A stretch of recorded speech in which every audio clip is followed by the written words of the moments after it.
Assalamualaikum warahmatullahi wabarakatuh. Selamat pagi, salam sejahtera bagi kita semua. Perkenalkan, nama saya Stephen Mawati Laia, NPM 2020-13199.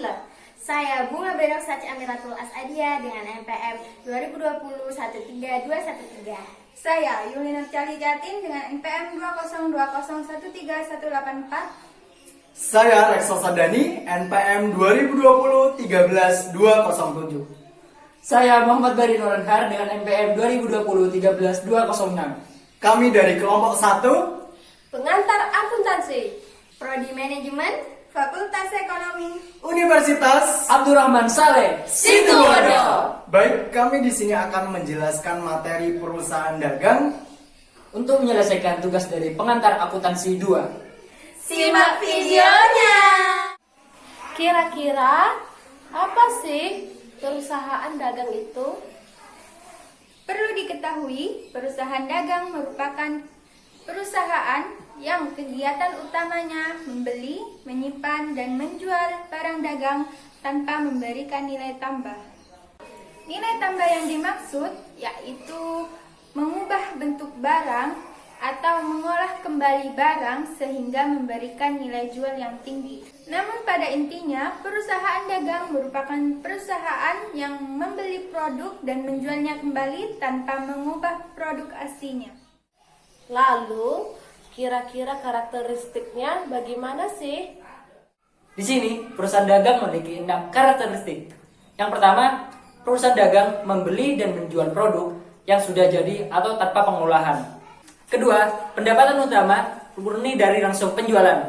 Ketika mereka melakukan penjualan, besar kecilnya penjualan yang mereka dapatkan itulah hasil yang akan mereka terima. Ketiga, modal yang mereka dapatkan berasal dari harga pokok produk dari perusahaan manufakturnya. Di sini, mereka ketika menaikkan harga dari produk, mereka mendapatkan keuntungan dari sisanya. Keempat, sebagai perantara antara produsen dan konsumen. Karena perusahaan dagang hanya mengambil produk dari perusahaan manufaktur, otomatis mereka hanya jadi perantara untuk konsumennya. Kelima, tidak terjadi perubahan antara barang yang dibeli ataupun barang yang dijual. Karena perusahaan dagang ini hanya sebagai perantara dari produsen dan konsumen, jadi otomatis barang yang mereka jual, barang yang tetap dari perusahaan manufaktur tersebut. Yang keenam, laba atau pendapatan yang mereka terima hanya berdasarkan dari peningkatan dari harga asli dari produk manufaktur tersebut. Selanjutnya, menjelaskan jenis-jenis perusahaan dagang. Perusahaan dagang dibagi menjadi 2 jenis. Yang pertama berdasarkan produk dan yang kedua berdasarkan konsumen. Berikut 2 macam jenis berdasarkan produk. Yang pertama, perusahaan barang produksi. Di sini perusahaan hanya menjual bahan bakunya saja. Nanti si pembeli akan mengolah menjadi produk jadi. Kedua, perusahaan dagang barang jadi. Perusahaan ini hanya menjual barang jadi atau barang siap pakai kepada konsumen. Jenis yang kedua ialah perusahaan dagang berdasarkan konsumen. Perusahaan dagang berdasarkan konsumen ini terbagi dari 2 macam. Yang pertama, perusahaan dagang besar. Perusahaan ini membeli produk dari pabrik dengan skala yang besar dan juga menjualkannya kepada konsumen dalam jumlah yang besar. Yang kedua, perusahaan dagang perantara. Perusahaan dagang ini adalah perusahaan dagang yang membeli barang produk dengan skala yang besar, namun dijualkan lagi kepada konsumen dengan skala yang lebih rendah.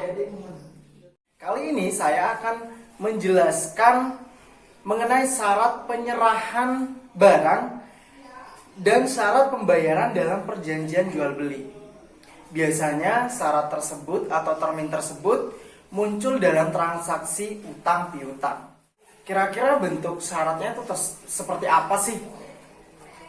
Bentuk syaratnya yang sering kita ketahui atau yang sering kita temui itu bentuknya N/30, 2/10, N/30 atau langsung EOM. Itu makna atau artinya apa sih? Baik, saya akan menjelaskan dari arti atau makna dari syarat tersebut. Yang pertama, N/30.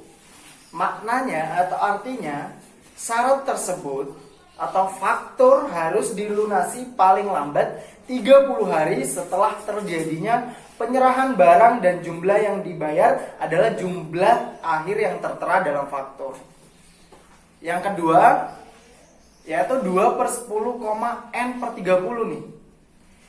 Artinya, faktur tersebut harus dilunasi paling lambat 30 hari setelah terjadinya penyerahan barang dan jumlah yang dibayar adalah jumlah akhir yang tertera dalam faktur. Dan jika, itu artinya jika pembayaran dilakukan 10 hari atau kurang dari 10 hari, itu maka perusahaan tersebut atau pembeli itu akan mendapatkan potongan sebesar 2%. Lanjut, yaitu EOM. EOM adalah singkatan dari end of month, yang berarti berakhirnya bulan atau akhir bulan. Jadi, arti dari EOM tersebut, pembayaran atau faktur harus dibayarkan paling lambat di akhir bulan. Sistem pencatatan persediaan. Sistem pencatatan persediaan dibagi menjadi dua. Pertama, secara periodik. Periodik ini sangat menguntungkan bagi perusahaan kecil yang memiliki SDM yang terbatas. Karena apa? Karena di dalam sini mereka melakukan penyetokan barang sebelum melakukan transaksi yang akan mereka lakukan. Sistem pencatatan perpetual ini lebih rumit daripada sistem pencatatan periodik. Karena pencatatan tersebut dilakukan ketika transaksi sedang berlangsung. Bukti transaksi. Contoh transaksi pada perusahaan dagang. Pertama, dijual barang dagangan seharga 7 juta kepada firma Jujur Bandung, faktur nomor 8 dengan syarat EOM. Jurnalnya adalah piutang dagang didebit dengan nominal 7 juta, lalu mengkreditkan akun penjualan. Contoh kedua yaitu dikirimkan kembali barang dagang yang dibeli pada tanggal 5 Januari seharga 500.000 dengan catatan karena rusak. Jurnalnya adalah mendebitkan akun utang dagang seharga 500.000 dan mengkreditkan akun persediaan barang dagangan.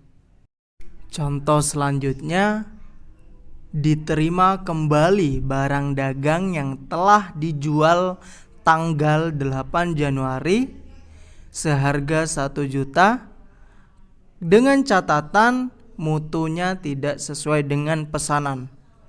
Jurnalnya ialah mendebitkan persediaan barang dagangan seharga 1 juta lalu mengkreditkan akun piutang dagang seharga 1 juta. Itu tadi penjelasan mengenai perusahaan dagang. Bagaimana? Apakah sudah paham?